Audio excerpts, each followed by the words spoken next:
Today I head north over the Harbour Bridge to the very beautiful northern beaches of Sydney to meet up with an amazing motorcycle photographer who is also about to branch out into a whole world of photography. He's a proud Indigenous man, and I hope you enjoy this video today. G'day throttlers, welcome back to the channel. Today I'm over here at Northern Beaches Harley-Davidson and I'm chatting to this absolute legend, Lee Davison, motorcycle photographer extraordinaire. And thanks for inviting me over, mate. We've been trying to organise this interview for quite some time, but there's been COVID, there's been floods and rain, and finally we're here. Yeah, thanks for coming over, man. Yeah. Mate, I really appreciate it. Now, tell me a bit about yourself. Number one, your background, your Indigenous background, and the reason why you got involved with motorcycles to start with. Yeah, man. As you said, I'm Lee Davison. I grew up in Taree, so it's Biripi country. So I'm a proud Aboriginal man. Grew up on Biripi country, it's my mother's country, and my uncles, my mum's brothers and cousins got me into motorcycles. Wow. We grew up on dirt bikes, riding an RM80 and just blapping around the bush with my uncles. Yep. You know, my most fondest memory of motorcycle with my Uncle Martin was him jumping over us on a damn wall, throwing pieces while he was on his CR125. Imagine if we had Instagram back then. That'd be an awesome Instagram reel. Yeah, man, yeah. So that's where I got into motorcycles and the love of it, yeah. So from the RM80 days that we all grew up on those little sort of bikes, now you're riding a kick-ass Harley. How did that transition happen from dirt bikes as a kid to Harley-Davidsons as a grown-up? Well, my brother got his licence a few years ago and I came to him one day and I said, I've got to get my licence, and he said, just book in. People don't book in and do it. So I went and booked in, and you know, I live up the road from Northern Beaches, Harley-Davidson, on the Northern Beaches here, and I came down and started looking and found the 48, and they said, it's going to be too small. Yeah. And then I found the street bob and went for that. So back in 2019, bought my street bob and, you know, done the work on it and to what it is now. So that's your first Harley? It's my first bike I've owned on the road. Right, okay, yeah, that's nice. Yeah. We discovered each other because of your motorcycle photography. I saw you on Instagram, and your photography, in my opinion, is absolutely beautiful because I love how clean and crisp your images are. Now, tell us about how you got involved with the motorcycle photography side of things. So I bought my street bob, and not long after I bought a camera to film YouTube videos. Yeah. And I started taking photos of my bike and just fell in love with it. Wow. So I started taking photos, just loving, you know, doing what you do is finding different locations and angles of the bike and then posting them on Instagram. And then I always come to the cafe here, Beans and Baggers, at the Harley shop, and I said, do you need photos for your Instagram? And they said, can you take photos and manage our Instagram account? And so the business side of it, the photography work, came from that. Yep. And so it's just rolled on to shooting other people's bikes and another cafe that I manage their Instagram account. Yep. And so I get to photograph food, people, bikes. All right, so after following you for quite some time, the first time I've actually met you face to face was at the Still Loving Chopper show. And firstly, how awesome was that show? Like, such an amazing thing to have a show like Still Loving in Australia, let alone in Sydney, in my backyard.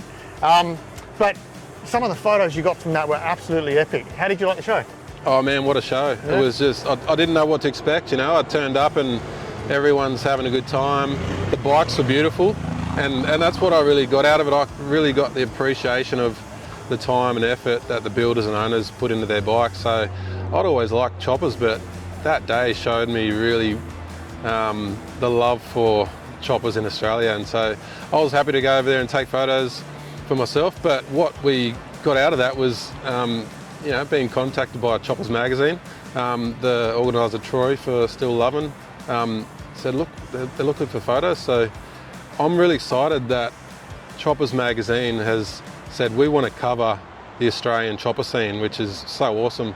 And I'm not saying I was part of that, but I'm just so excited to have my photos in the magazine, but see that love of choppers being shown off in America as well. Yeah, I think I'm on exactly the same page as you. Like, it's number one, it's awesome to have an event like this in Australia in our own backyard. Number two, I think we can really stick it to the Americans. I think we did an awesome job. Well, Troy and his team and all the builders did an awesome job. Like you and I were just lucky audience members that got to enjoy the day. Yeah. But the hard work that went in, the amazing machines, and from a photographer's point of view, as you said, like a chopper is a machine where you could spend an hour looking at new features all over it, rather than just a normal motorbike that you just photograph bits and pieces. But choppers are so intricate and so detailed to the person who's built it. Yeah, look, and one of the best parts of photography is I get to walk around the bike and talk to the owner about the bike and hear what he or she's done to their bike. And it's so good to hear them go, yeah, I've done this and then I've done that. But at Still Loving Chopper Show, seeing all of these little extra parts that go into a chopper was just something special to me. So I really enjoyed it. I had all these different angles to work with, people, tattoos to be foreground, and then you know, I got a shot of you, so I'll send that through to you. Yeah. But it was just something different, and it was really special for me, so I loved it. Yeah. It was such a good day. Yeah, it really was. And Troy, if you're watching this, you and the team put on such an epic show. And as I said, we were just lucky to be there as an audience member. Yeah, it was so good. But I can't wait until next year, and bigger and better. I think you'll probably outgrow that location pretty fast. I think so. And yeah, next year, providing we don't have any more world disasters, let's do it, man. Yeah. What an awesome show. Yeah, look, great location, and congratulations to all the team that put that show on.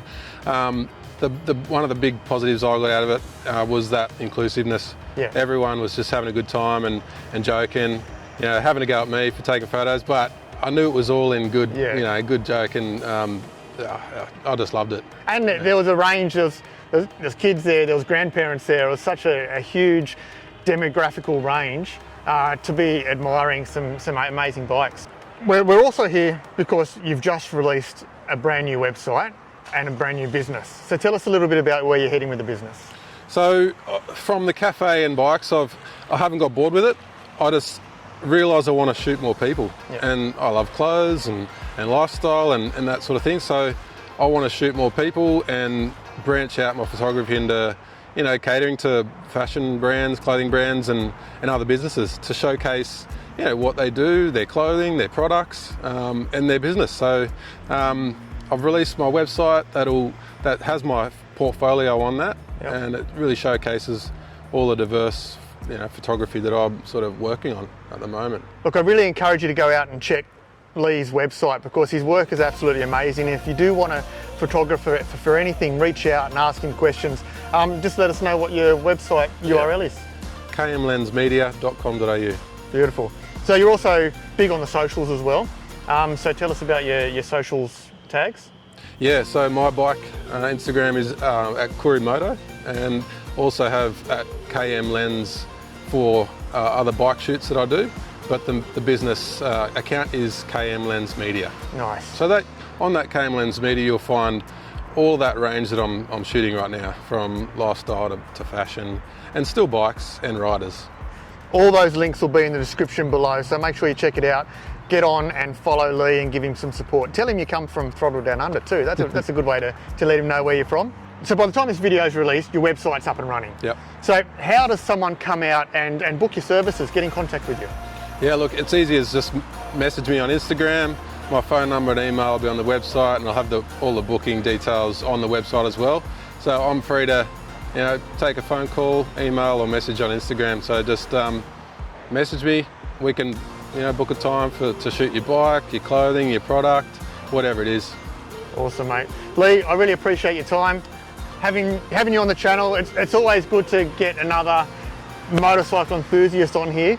Not to mention a bloke that I've followed for so long, and I love your work. So thanks for coming on. Thanks, mate. Thanks for coming over to Northern Beaches, checking me out, and look, showcasing or promoting my business. I'm really keen to get out there and do some more work. But if you want to see more content from this guy, hit the like and subscribe button. That's all you got to do. Awesome. Thank you, mate.